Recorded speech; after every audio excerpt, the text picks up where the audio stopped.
Good morning students. Good morning sir. चलिए आज पढ़ेंगे हम लोग क्लास 10 का गणित किताब का चैप्टर 3 में जो प्रतिस्थापन विधि द्वारा समीकरण ज्ञात किया जाता है उसको अच्छे से जानेंगे। प्रतिस्थापन विधि द्वारा x प्लस वाई बराबर 14 समीकरण 1, x माइनस वाई बराबर 4 समीकरण 2 ये समीकरण है। प्रतिस्थापन विधि में क्या किया जाता है कि सबसे पहले समीकरण 1 से लेते हैं, फिर समीकरण 1 का जो मान आता है उसमें से x का मान निकाल लेते हैं तो उसको समीकरण 3 बना देते हैं। उस समीकरण 3 में समीकरण 2 का मान पुट करते हैं, समीकरण 3 का मान समीकरण 2 पुट करते हैं, इस तरह से बनाते हैं। चलिए बनाते हैं, आगे बढ़ते हैं। सबसे पहले लेते हैं समीकरण खत्म हो गया x से। समीकरण 1 से x का मान निकालेंगे, x बराबर क्या होगा तो y उधर जाएगा कि नहीं, 14 माइनस y ये बन जाएगा आपका समीकरण 3। ये क्या बन जाएगा, समीकरण 3 बन जाएगा। अब यहाँ पर x का मान यानी कि x का मान अभी तुरंत क्या आया है 14 माइनस y, तो x का मान समीकरण 2 में रखने पर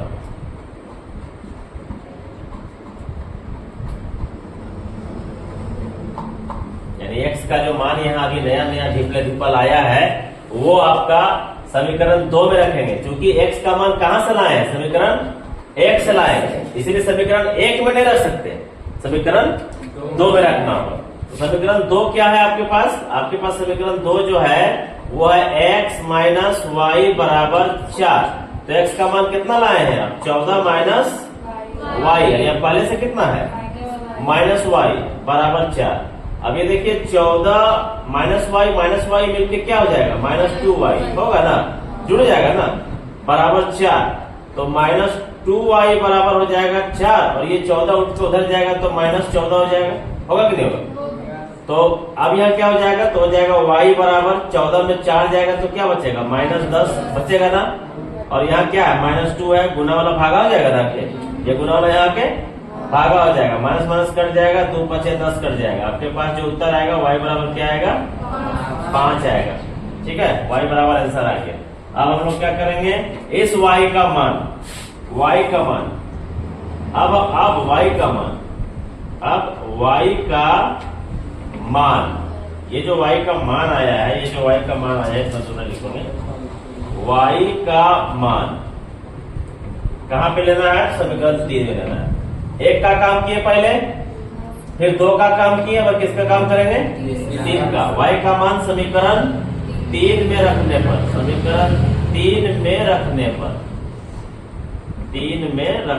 पर, ठीक है। समीकरण 3 कहाँ है आपका समीकरण 3 है, यहाँ पे देखिए x बराबर 14 माइनस y, ठीक है।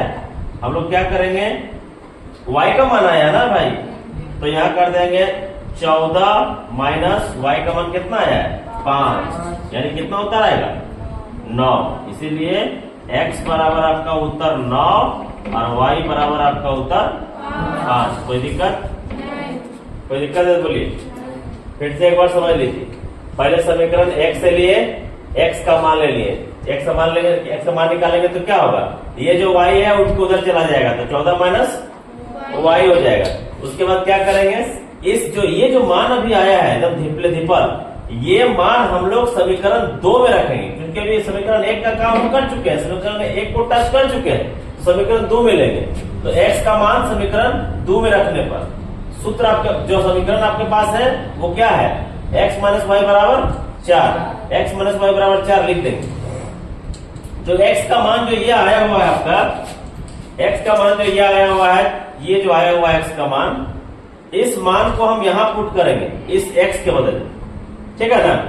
इस x के बदले इस मान को पुट करेंगे तो क्या हो जाएगा, x माइनस वाई बराबर 4 जो है, इस जगह पे हम x का मान 14 माइनस वाई पुट करेंगे और पहले से यहाँ माइनस वाई है, दोनों को जोड़ देंगे तो -2y हो जाएगा। इस 14 को उठा के इधर कर देंगे तो 4 माइनस 14 -10 हो जाएगा। यहाँ जो -10 है गुना में था, ये गुना वाला आके भागा हो जाएगा, तो यहाँ भी माइनस है, यहाँ भी माइनस है, दोनों माइनस क्या हो जाएगा कट जाएगा, 2 5 10 कट जाएगा, y का मान आ गया।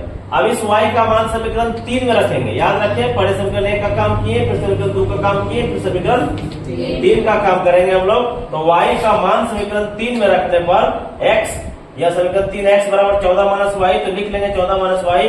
14 माइनस वाई का मान दे देंगे जो अभी डिफल आया है 5।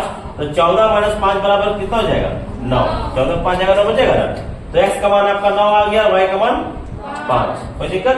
इस तरह से आपका सोल्यूशन हो गया। जल्दी से नोट कीजिए।